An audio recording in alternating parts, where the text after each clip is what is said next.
दोस्तों, इंडिया में 98% startups loss making है या यूं कहे फेल हो जाते हैं और नायका उन 2% कैटेगरी में आती है जिसका वैल्यूएशन आज की तारीख में 1 लाख करोड़ से भी ज्यादा हो गया। तो ये उन 2% कैटेगरी के स्टार्टअप्स में आती है जो आज सक्सेसफुल है। इस कंपनी को मिसेस फाल्गुनी नायर ने 2012 में शुरू की।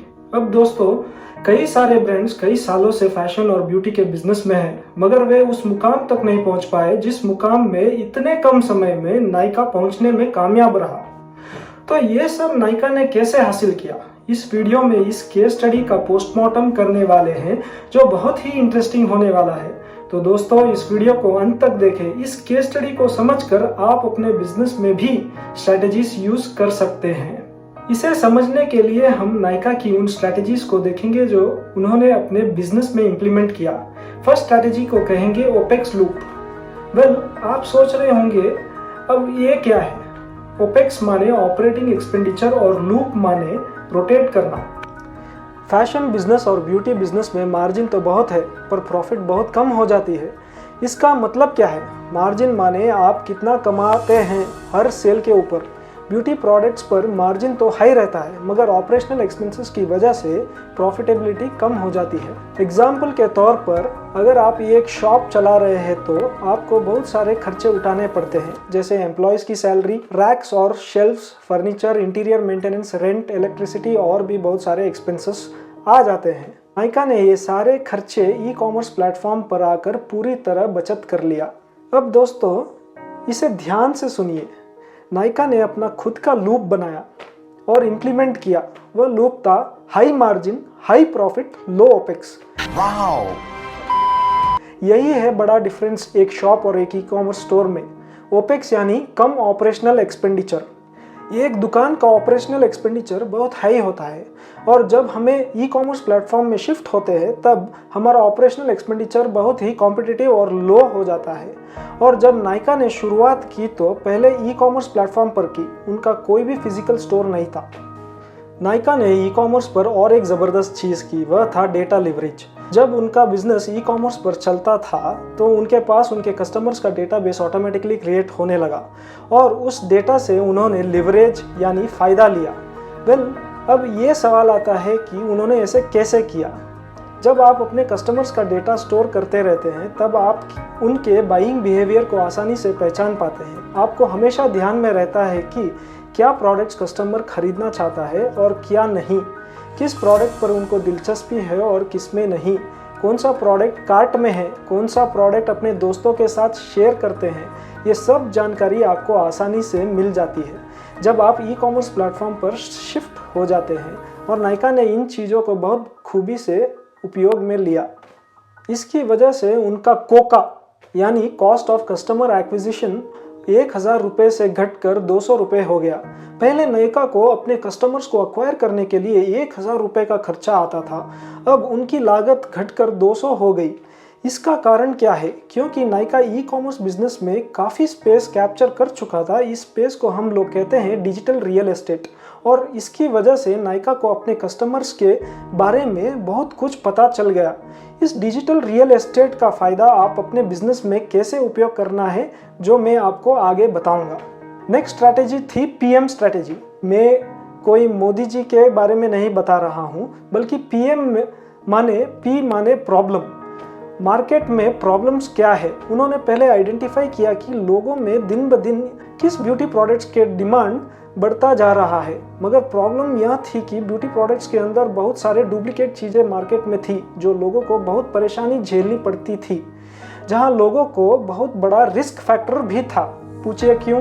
क्योंकि जब आप इन ब्यूटी प्रोडक्ट्स को अपने फेस और बॉडी पर लगाते हैं तो अगर इसमें कोई कंटेंट डुप्लीकेट डाल दी जाती है तो आपके स्किन को परमानेंटली डैमेज कर सकती है। इस बिजनेस में लॉन्ग टर्म कस्टमर वैल्यू बहुत ही ज़रूरी है। अगर कस्टमर्स को बैड एक्सपीरियंस हुआ तो कस्टमर फिर वापस कभी भी नहीं खरीदेगा। इन सभी चीज़ों को ध्यान में रखकर नायका ने पहले अच्छे ब्रांड्स के साथ कोलैबोरेट किया, जैसे मार्क्स, लैक्मे वगैरह वगैरह। फिर उन ब्रांड्स को बोला कि उनके प्रोडक्ट्स नायका के प्लेटफॉर्म पर सेल करेंगे। इससे क्या हुआ कि प्रोडक्ट के क्वालिटी को भी मेंटेन हो पाया और ध्यान रखा कि कोई डुप्लीकेट प्रोडक्ट कस्टमर को डिलीवर न करे। इस स्ट्रैटेजी को मेंटेन करने के लिए उन्होंने इन्वेंट्री मॉडल को फॉलो किया। उन्होंने ब्रांड्स को बोल दिया कि आप हमें डायरेक्ट स्टॉक भेजो, हम हमारे इन्वेंट्री में स्टोर करेंगे और उधर से ही कस्टमर को डिलीवरी देंगे। इससे क्या हुआ कि क्वालिटी पूरी तरह कंट्रोल में आ गया, क्योंकि अब नायका को पता था कि जो प्रोडक्ट्स उनके पास है डायरेक्टली ब्रांड से खरीदे गए हैं, न कि कोई थर्ड पार्टी वेंडर से। इसलिए नायका को अपने ऊपर पूरा भरोसा था कि कस्टमर को डुप्लीकेट क्वालिटी के प्रोडक्ट्स डिलीवर नहीं कर रहे हैं, और अगर खराब प्रोडक्ट्स आ भी गए होते तो ब्रांड्स ही रिस्पॉन्सिबल रहेंगे, नायका नहीं। दूसरी स्ट्रैटेजी जो उन्होंने फोकस किया पीएम में, एम फॉर मार्केटिंग। नायका ने आइडेंटिफाई किया कि कस्टमर को जोड़ने में आसान तो है, मगर कस्टमर को रिटेन करना बहुत ही इम्पोर्टेंट है। उन्होंने 360 डिग्री मार्केटिंग का इस्तेमाल किया। कंटेंट मार्केटिंग के लिए ब्लॉग्स लिखे गए, बाद में इन्फ्लुएंस मार्केटिंग पर शिफ्ट हो गए। उन्होंने बहुत सारे इन्फ्लुएंसर्स के साथ कोलैबोरेट किया, यूट्यूब पर भी कोलैबोरेट किया। उनका खुद का यूट्यूब चैनल खोल दिया जहां वे लोगों को ब्यूटी टिप्स प्रोवाइड करते थे और प्रोडक्ट्स कैसे यूज़ करना है उसकी जानकारी देते थे। इससे वो अपने कस्टमर से लॉन्ग टर्म रिलेशनशिप मेंटेन करने में मदद मिलती गई। इसके अलावा वे सोशल मीडिया हैंडल्स में भी अच्छे मार्केटिंग की। इसके अलावा वे बहुत सारे सेलिब्रिटीज़ को भी स्पॉन्सरशिप दिए, और इसके अलावा वे अपने प्रोडक्ट्स पर भी डिस्काउंट्स दिए। अगर आप नायका की वेबसाइट पर जाएंगे तो पता चलेगा कि पूरे साल भर कोई ना कोई डिस्काउंट ऑफर चलता रहता है। अगली स्ट्रैटेजी का नाम है नेट फिशिंग। इसे अंडरस्टैंड करने के लिए मैं आपको एक एग्जांपल देता हूँ। समझिए, आप जब भी फिशिंग रॉड से फिशिंग करने जाते हैं तो पूरे दिन में 5 या 10 फिशेस पकड़ पाएंगे, मगर जब आप एक फिशिंग नेट से फिश पकड़ने जाएंगे तो सोचिए आप कितने सारे फिशेस पकड़ पाएंगे, कई सारे। नायका भी यही स्ट्रैटेजी का उपयोग किया। नायका को समझ आ गया था कि अगर सिर्फ ई कॉमर्स स्टोर ही चलाएंगे तो उतनी ग्रोथ नहीं हो पाएगी, उसको बहुत सारे दूसरी चीज़ें करने ज़रूरी है। आज नायका ना सिर्फ ई कॉमर्स स्टोर्स चलाता है बल्कि 70 से ज़्यादा ऑफलाइन स्टोर्स भी है। तो क्या ये सब उनके बड़े बड़े मछली की जाल है? नो। क्या है असली फिशिंग नेट? उनकी पहली नेट है Nykaa looks. Nykaa looks high and brand के साथ डील करती है। मार्केट में एक एक्सपेंसिव इंटरनेशनल ब्रांड है जिसका नाम है हुडा ब्यूटी। इस ब्रांड का कोई भी स्टोर इंडिया में नहीं है। इस ब्रांड के सारे प्रोडक्ट्स नायका लुक्स में अवेलेबल है।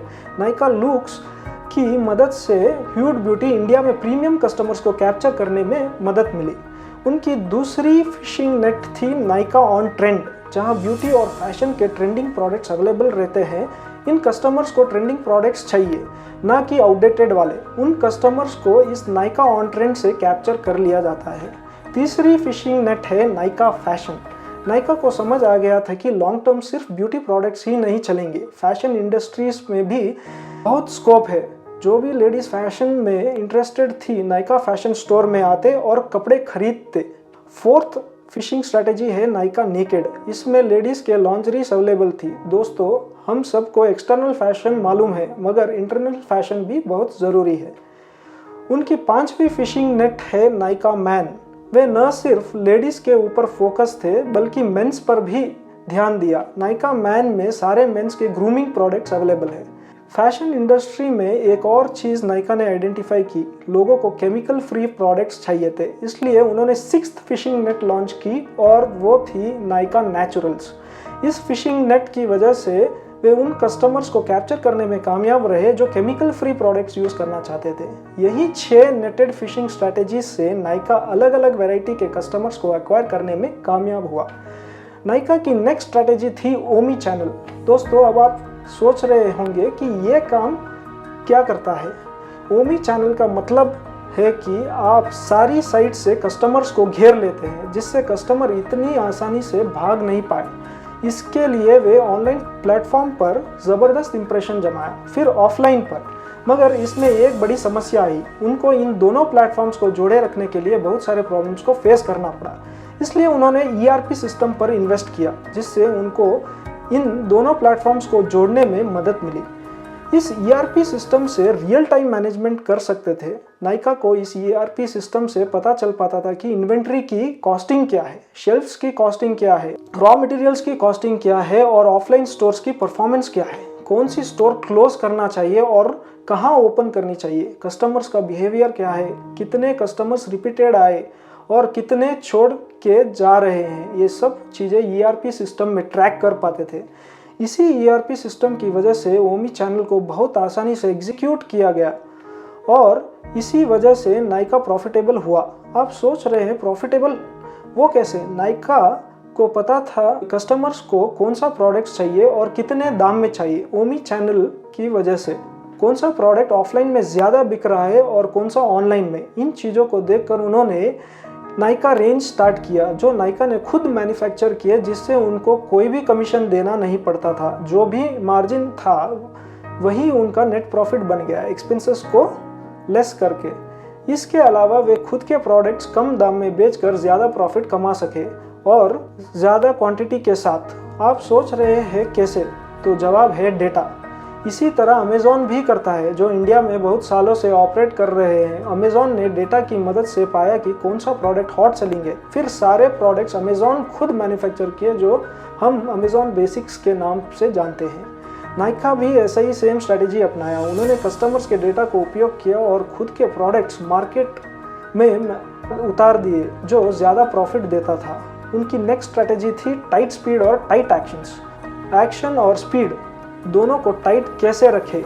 देखिए, ज़्यादातर स्टार्टअप्स फेल हो जाते हैं क्योंकि शुरुआती फेज़ में बहुत स्पीड से स्केल अप तो कर लेते हैं, इसमें कोई गलत बात नहीं है, मगर उस स्पीड को सस्टेन करना भी आना चाहिए। नायका ने पहले यही किया। उन्होंने सस्टेन करने के लिए ई कॉमर्स बिजनेस पर ही फोकस रखा। जब ये सस्टेनेबल हो गया, उनको पता था कि उनके पास डेटा और कस्टमर्स भरपूर है। उसके बाद एक्सपेंशन मोड में आए, डेटा की मदद से नए प्रोडक्ट्स लॉन्च किए। बाद में उन्होंने हॉरिजॉन्टल एक्सपेंशन का अप्रोच किया। जो मैंने वो 6 फिशिंग नेट के बारे में बोला, वो सब हॉरिजॉन्टल एक्सपेंशन में आते हैं। Nykaa looks, Nykaa on trend, Nykaa fashion, Nykaa naked. उन्होंने पहले अच्छी नींव रखी, जो कोई भी स्टार्टअप्स के लिए ज़रूरी है। अब स्पीड ऑफ एक्शन को समझते हैं। यह बहुत ज़रूरी है कि स्टार्टअप स्पेस बहुत कॉम्पिटिटिव है। अगर आप एक्शन लेने में टाइम लेते हैं तो आपके कॉम्पिटिटर्स आपसे आगे निकल जाते हैं। फाल्गुनी नायर पहले इन्वेस्टमेंट बैंकर थी, इसलिए उनको पता था कि स्टार्टअप कैसे काम करता है। अगर कोई अपॉर्चुनिटी दिखी तो उन्होंने तुरंत एक्शन लिया, मगर सस्टेनेबिलिटी को भी मेंटेन रखा। उन्होंने ऐसा एक्शन कुछ भी नहीं लिया जो सस्टेनेबिलिटी को हार्म करे, जिसकी वजह से बिजनेस के फंडामेंटल्स को वीक कर दे। अगर ये हो गया होता तो नायका इतना प्रॉफिटेबल नहीं हो पाता। कोविड-19 आया, तब उनका बिजनेस बहुत अफेक्ट हुआ और बहुत सारे ऑफलाइन स्टोर्स बंद हो गए। उसके बाद उन्होंने क्विक एक्शन लिया। जो भी ऑनलाइन ऑर्डर्स आते वे उनको रिटेल आउटलेट से कनेक्ट कर देते। इससे क्या हुआ? जिन कस्टमर्स को नायका का प्रोडक्ट्स चाहिए वे सीधे होम डिलीवरी करवा देते थे near by Nykaa retail outlets की मदद से। इससे प्रोडक्ट की डिलीवरी भी फास्ट हो जाती और रिटेल स्टोर्स को भी बिजनेस मिल जाता और नायका को प्रॉब्लम्स भी नहीं आती। तो दोस्तों, यही है नायका का सक्सेसफुल होने का राज। ये सब स्ट्रैटेजीज अगर आप अपने बिजनेस और स्टार्टअप में अप्लाई करेंगे तो डेफिनेटली आप ग्रो कर पाएंगे। तो धन्यवाद दोस्तों, फिर मिलूंगा और एक ज़बरदस्त डीप रिसर्च केस स्टडी के साथ। ये वीडियो अच्छा लगे तो प्लीज़ शेयर, सब्सक्राइब और लाइक बटन दबा दीजिए ताकि यूट्यूब बाबा हमारे इस चैनल को और लोगों तक प्रमोट कर पाए। Thank you.